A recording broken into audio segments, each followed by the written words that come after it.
Hello' everyone, কি খবৰ সকলোৰে? আশা কৰোঁ সকলোৱে ভালে আছে, লগতে ময়ো ভালে আছোঁ। আৰু এইখিনি হ'ল মোৰ কাপোৰ। যিহেতু এইখন ভাদৰ মাহ পৰিলে মানে শ্ৰীকৃষ্ণ জন্মাষ্টমীৰ পিছত আমি এনেকে প্ৰত্যেক ভাদৰ মাহতে কাপোৰবিলাক এনেকে ৰ'দত দিওঁৱেই, এদিন নহ'লে এদিন।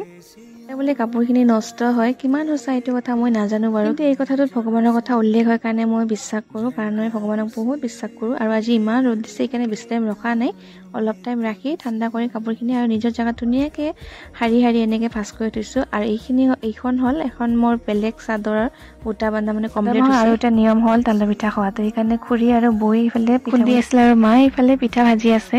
আমাৰ কিন্তু এটা নিয়ম আছে, পিঠাই হওক বা লাড়ুৱে হওক, প্ৰথম পিঠাখন কিন্তু আমি ভগৱানকে দিওঁ, তাৰপিছতে আমি খাওঁ। ইফালে ভাজি আছে আৰু আমি দুটাই বাবু আৰু মই কেনেকে ৰখি আছো, কেতিয়া খাব পাৰিম নোৱাৰি। এটা বাতি লৈ আহিছে আৰু মাক ক'লো ইয়াতে দুখনমান পিঠা দিয়ে, কিন্তু মায়েতো গোটেই পিঠত কিবাটোৱে দিলে আমাক আৰু ক'লে যে লোৱা কিমান খাব পাৰা।